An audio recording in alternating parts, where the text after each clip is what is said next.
Ghana Mampenyi His Excellency Nana Addo Dankwa Akufo-Addo.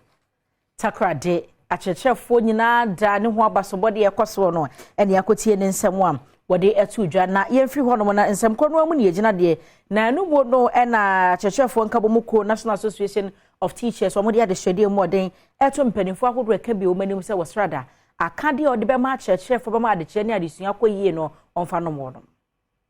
ma achechefo nyina afi yesanso mo afi se nyankopon ene da na ase se afi anko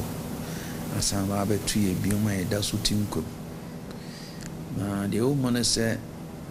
enima bebre ne da ye ni so sanse kwa achechefo yi enima bebre ne hia se ibetumi ye edwuma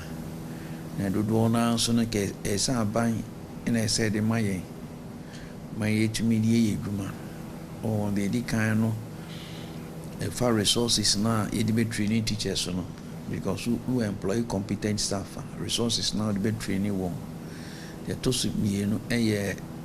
providing them with the resources na nkasa the tools no mo hia no between the chirade no from the KG level up to the SHS level no idea bi a e wo hia. The last one about the issue of the supervision. Supervision also no staff any be uko basic sisu no anomo ye and at the SHS levels has no any deputies no ye